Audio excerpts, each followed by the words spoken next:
All right, we are about to go on a pretty wild journey. We're going to zoom way, way in, past anything our eyes can see, to find the basic building blocks of, well, literally everything. I'm talking about the stars, our planet, and the screen you're looking at right now. Let's get into it. So, let's just start with a really big question. Take a look around you. I mean, what are you, your screen, and even the air between you? What are they all made of? You've got your chair, maybe a cup of coffee, your phone. They all seem totally different, right?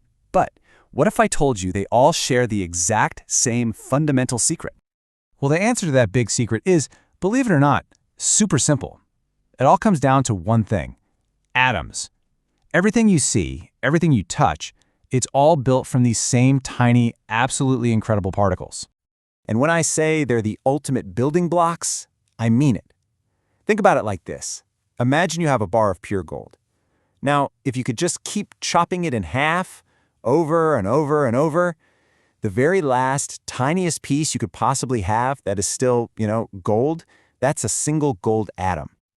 Okay, so here's what one of those atoms kind of looks like. And don't worry about all the labels just yet. Just get a feel for the picture. At its most basic, you can think of an atom like a teeny tiny solar system.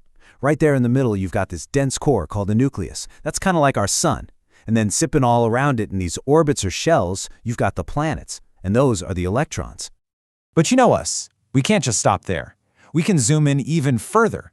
That nucleus, it's not just some solid little ball. Nope. So let's crack that thing open and meet the particles living inside. First up, we've got the proton. This guy is a major player, packed right into the nucleus, and he carries a positive electrical charge. You can think of the proton as the atom's official ID card, and as you're about to see, the number of these protons is what gives an atom its unique identity. It's that important. Hanging out right there with the protons in the nucleus is the neutron. This is the proton's, its neutral buddy. It's got some heft to it, adds mass and stability, but just like the name suggests, neutron, neutral. It has zero electrical charge. None. It's kind of like the peaceful moderator in the middle of it all. And finally, we have the electron. This is that super lightweight, high-energy particle we saw zipping around the outside. Now it carries a negative charge, which creates this really crucial balance with the positive proton. And here's the key takeaway. While the protons define what an atom is, it's these electrons that define how an atom behaves. So let's just do a quick recap, because this is super important. We have our three main players, right? The positive proton, the neutral neutron, and the negative electron. And this simple little trio is responsible for, pretty much everything. Now, here's where it gets really, really interesting. How does an atom actually get its identity? You might think with three different particles it's got to be complicated, but nope, it all comes down to just one of them. And this right here. This gets to the absolute heart of it. An atom can gain or lose electrons, it can have a different number of neutrons, but the one thing that defines what it is the count of protons in its nucleus. That number is like a permanent, unchangeable fingerprint. And this is the grand result of that one simple rule, the periodic table of elements. Every single element you see here, from hydrogen way up top with just one proton, all the way down to oganesson with 118, its entire identity is defined only by its proton count. That's it. Let's make this super real for a second. Take the number 29. That's the atomic number for copper. Any atom anywhere in the universe that has exactly 29 protons in its nucleus is copper, period. If it had just one fewer, 28, it would be a totally different element. It'd be nickel. Add one more to make it 30, and suddenly you've got zinc. That single particle changes everything. Okay, so we've nailed it down.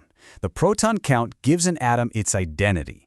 But how an atom behaves, how it interacts with all the other atoms out there, that's a completely different story. And for that part of the story, we've got to go back and look at those electrons.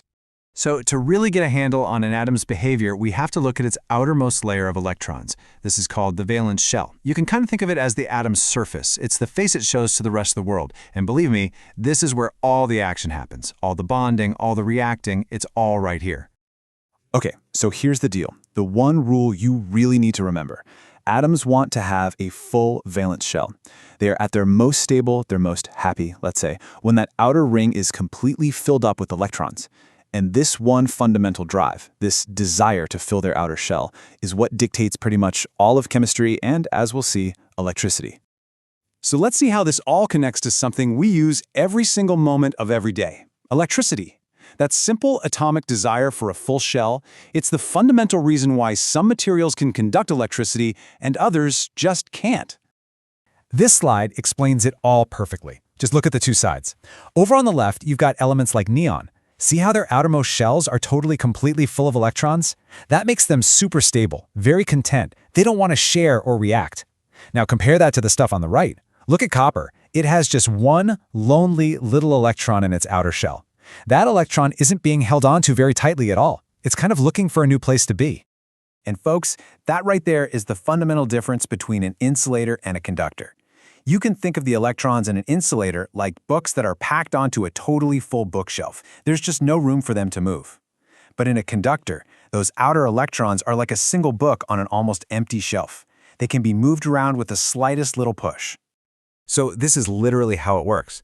Because that outer electron in something like copper is so loosely held, it can easily jump from its own atom to the next one over.